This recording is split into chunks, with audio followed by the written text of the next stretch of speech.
Well, as the situation on the ground continues to deteriorate, Turkey, which maintains strong diplomatic and trade ties with both Russia and Ukraine, finds itself somewhat caught in the middle. Matthew Bryza is the former United States ambassador to Azerbaijan and joins us now from Istanbul. Mr. Ambassador, I wonder, has this meeting in Turkey in any way improved the chances of some kind of diplomatic solution? Thanks so much for having me with you. I think the answer is overwhelmingly no, with a little bit of yes, maybe. The yes, maybe is that when foreign ministers come together to meet, they don't have a lot of time, and so the symbolism and the allocation of time suggests a certain seriousness on both sides. But on the other hand, and having worked directly with Russian Foreign Minister Lavrov mediating the Nagorno-Karabakh conflict, what I saw speaking today is so different from the person I used to sit across the table from, in that he has always come across as a dignified, professional diplomat. And in this case, the lies he was telling were just outrageous. I mean, the fact that the Azov Brigade radicals would have blown up a maternity hospital for show, it's just strange credulity.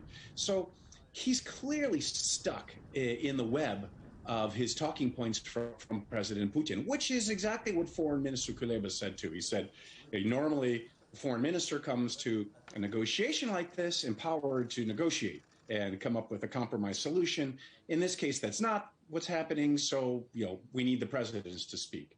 And the last point I'll make is that both sides had drastically different objectives, it looks like, coming into the meeting. As Minister Kuleba described, he was hoping for some, not baby steps, but some practical steps to protect civilians. So humanitarian steps, humanitarian convoys, evacuating civilians and bringing in badly needed aid for those who were going to stay, and a ceasefire, not bombing those convoys. So humanitarian access. Whereas what Foreign Minister Lavrov said was, well, this was not a serious negotiation. Foreign Minister Kuleba wasn't ready to talk about what really matters, which are Russia's extreme demands and kind of outrageous demands for denazification, as the Russians call it, and for demilitarization of Ukraine. But, at least maybe a process has begun. So that could be the small glimmer of a little bit of hope. Look, you know Lavrov, you've met him. Very few people can say that. What are you saying here, that this is Putin's war and Lavrov is distancing himself diplomatically from what's going on?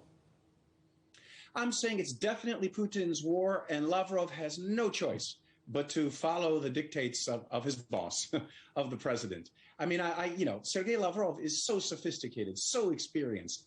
He knows the truth. And I would guess he's being torn up inside to have to spout these ridiculous lies all the time. I wonder, is the chance of a no-fly zone becoming more or less likely after today's talks? Well, I'm not sure today's talks have an impact on the likelihood of a no-fly zone, but certainly the attack on the maternity hospital in Mariupol will. I think, in my mind, it's only a matter of time until public opinion around the world, but of course in the NATO space first and foremost, simply can't take it anymore. And we saw this back in the 90s with the wars in the Balkans, where, the Europeans and Americans tried to stay out. And in the end, the public pressure to just do something grew so large that we ended up, with eventually U.S. bombing of Belgrade, or NATO bombing of Belgrade. I think we're getting on a similar trajectory, but we're not there yet, apparently, in terms of public opinion. NATO Secretary General Stoltenberg has said that a no-fly zone is not on the table right now. But when he says that, what he's saying is that the member states of NATO, which make the decisions, simply haven't yet decided to proceed. So we're not there yet, but I think NATO is moving in that direction. Turkey, of course, a NATO member. What's at stake here for Turkey? It's maintained strong ties with both Russia and Ukraine, and we should say has also been supplying drones for Ukrainian bombing missions. Indeed. Yeah, so Turkey has been trying to thread the diplomatic needle, but step by step is leaning more and more into alignment with the rest of NATO. And we should keep in mind that, in Turkish history, going back to the Ottoman Empire, Turkey fought more wars against Russia and the Russian Empire than against any other country or power. And so Turkey has come up with a way to both confront Russia when necessary and cooperate when it can. As you said, Turkey is selling drones to Ukraine. In fact, it last month reached an agreement to produce Turkish drones in Ukraine.